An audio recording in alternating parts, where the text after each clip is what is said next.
Selamat datang di channel Trading for Better Life. Selain video ini, kami juga akan mengupload satu video lagi pada jam 8 malam nanti akan membahas satu saham yang hari Jumat kemarin baru mulai melakukan buyback saham. Dan di video ini saya coba menganalisa satu saham yang akan membagikan dividen sebesar 56 per lembar saham. Semoga analisa yang diberikan ini bisa bermanfaat dan membantu teman-teman dalam mengambil keputusan. Untuk teman-teman yang mau merequest saham untuk dianalisa, bisa like dan komentar pada postingan Instagram Trading for Better Life yang dipost setiap hari Jumat.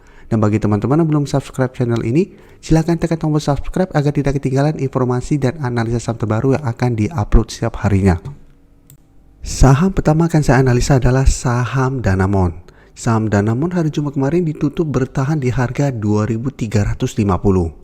Bisa kita lihat di grafik, secara tren untuk tren jangka pendek, Danamon saat ini trennya masih bergerak sideways. Dan saat ini masih berada tepat di resisten di 2.350. Dan di atasnya masih ada resisten EMA50 di harga 2.370 yang bisa kita lihat beberapa kali mencoba ditembus saham Danamon dan terlihat masih gagal break. Sedangkan untuk supportnya bisa kita lihat di harga 2.300. Support ini lumayan kuat karena beberapa kali Danamon menyentuh harga ini dan masih bisa bertahan dan malah sempat rebound. Tapi bisa kita lihat sempat rebound berada di atas garis EMA50 tapi berusaha untuk break dari garis EMA150. Danamon gagal break dan mulai bergerak turun kembali. Untuk garis MACD jika kita lihat saat ini mulai mengarah ke atas.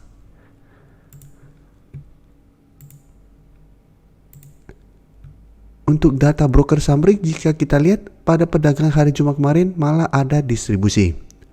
Dan asing juga masih distribusi saham ini. Dan hari Jumat kemarin kalau berita bahwa RUPST Bank Danamon sepakat bagikan dividen 550,6 miliar. Jadi dividen yang dibagikan itu sebesar 35% dari laba bersih tahun 2021. Sebesar 56,33 per lembar saham. Untuk tanggal kapan pembagian dividennya belum diinformasikan. Jadi tinggal tunggu kabar berikutnya.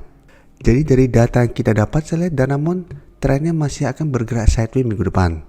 Masih ada potensi untuk mencoba naik melewati garis EMA50, tapi potensi untuk break sepertinya masih sangat kecil karena hari Jumat kemarin masih ada distribusi dan dividen yang dibagikan juga tidak besar. Jadi menurut saya masih akan sulit untuk break dari garis EMA50. Jadi apabila teman-teman sudah berhasil membeli sekitar daerah support 2300-an, pada saat minggu depan terlihat berusaha untuk break garis EMA50 ternyata masih gagal break, bisa pertimbangkan untuk take profit dulu.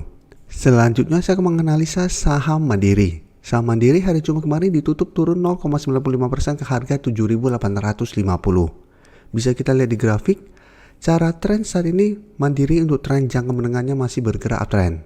Bisa kita lihat masih kuat berada di atas garis EMA50. Setiap kali mendekati garis EMA50, Mandiri masih bisa rebound kembali. Untuk garis EMA50 saat ini di sekitar harga 7.600. Satu minggu terakhir ini memang saham Mandiri sempat turun lumayan dalam, tapi karena ini setelah pembagian dividen atau biasa disebut dividen trap. Tapi setelah turun lumayan dalam, Mandiri masih bisa bangkit kembali. Dan saat ini sudah berhasil naik di atas harga 7.800. Sedangkan untuk resisten kuatnya saat ini di 8.000. Jadi beberapa kali mencoba untuk naik mendekati harga 8.000, Mandiri masih gagal break. Dan untuk garis MACD saat ini juga trennya masih sideways. Tapi bisa kita lihat walaupun turun hari Jumat kemarin terlihat masih ada akumulasi dan asing juga hari Jumat kemarin masuk paling besar di saham Mandiri. Dan 3 hari terakhir jika kita lihat asing kembali masuk dengan jumlah yang lumayan besar. Dari data yang kita dapat saya lihat Mandiri saat ini masih sangat layak untuk di hold karena asing 3 hari terakhir mulai masuk dengan jumlah yang lumayan besar dan secara tren saat ini juga masih bagus karena masih berada di atas garis EMA50. Dan untuk teman-teman yang sudah berhasil membeli di harga bawah, bisa pertimbangkan untuk take profit apabila terlihat gagal break dari harga 8.000 karena saya lihat minggu depan masih ada potensi untuk naik mengatas resisten ini atau hold saja selama harga 7.600 atau garis EMA50 tidak terlewati.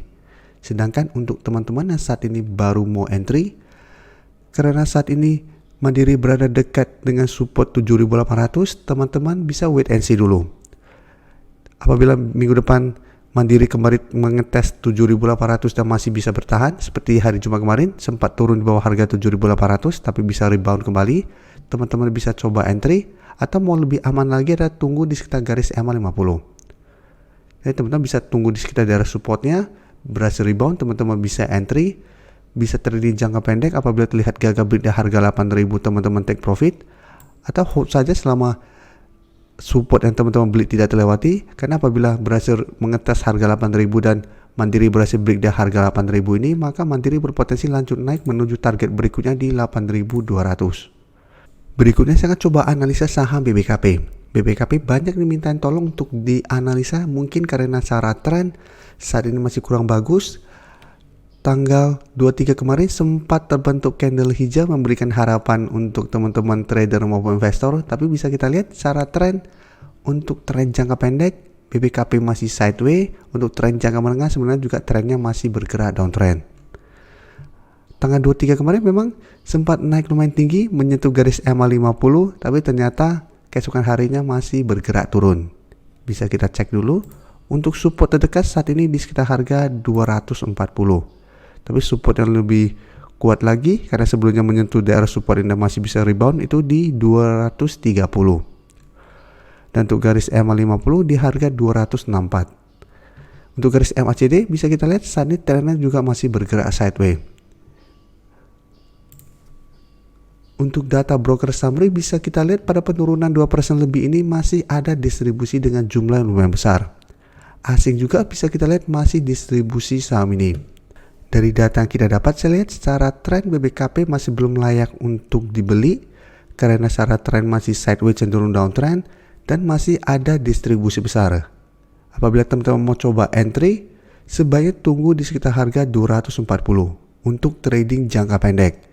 Dan paling aman adalah tunggu di sekitar support ini dan pada saat terlihat ada akumulasi baru teman-teman ikutan entry.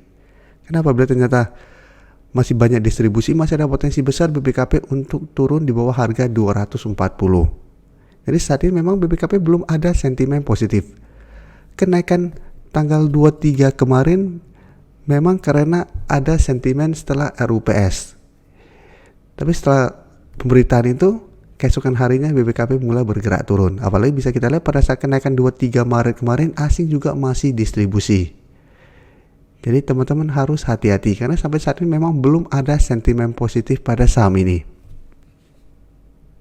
Terakhir saya akan menganalisa saham INKP. INKP hari Jumat kemarin ditutup turun 1% lebih ke harga 7.975.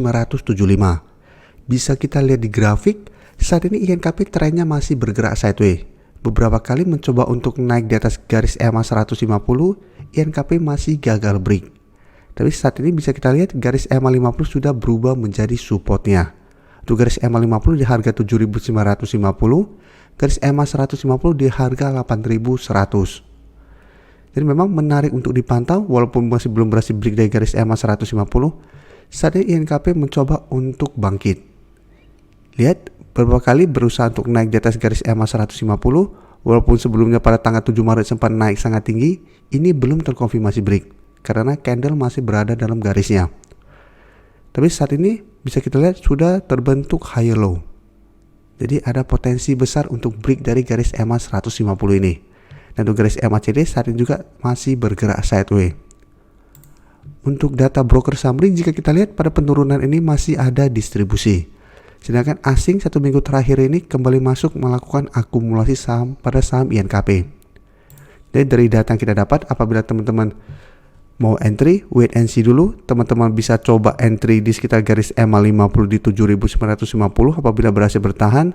Tapi memang resiko akan lebih besar karena walaupun bisa bertahan, pada saat rebound berusaha break lagi garis EMA 150 apabila gagal break, ada potensi INKP untuk lanjut turun.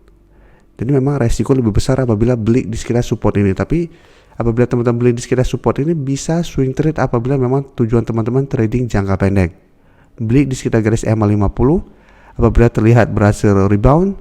Pada saat mendekati garis EMA 150 apabila ternyata memang masih gagal break, bisa pertimbangkan untuk take profit dulu. Tapi lebih aman adalah tunggu INKP berhasil break dari garis EMA 150 baru teman-teman entry. Karena bisa kita lihat saat ini apabila berhasil break, target berikutnya itu di 8.500. Jadi jaraknya lebih jauh Dan apabila berhasil terkonfirmasi break dari garis EMA 150, garis EMA 150 akan berubah menjadi supportnya. Jadi apabila terkonfirmasi break, maka ada dua support yang menahan penurunan dari saham INKP. Dan secara tren akan mulai ada perbaikan. Jadi itu akan lebih baik untuk kita buy on breakout. Karena potensi untuk lanjut naik akan lebih besar. Minimal ke target harga 830 sampai 8.300 sampai 8.400 apabila memang harga 8.500 tidak tercapai. Terima kasih telah menonton video ini. Like dan share video ini bila bermanfaat bagi teman-teman, dan support channel ini dengan cara tekan tombol subscribe agar channel ini bisa makin berkembang dan bisa membantu lebih banyak orang lagi. Terima kasih.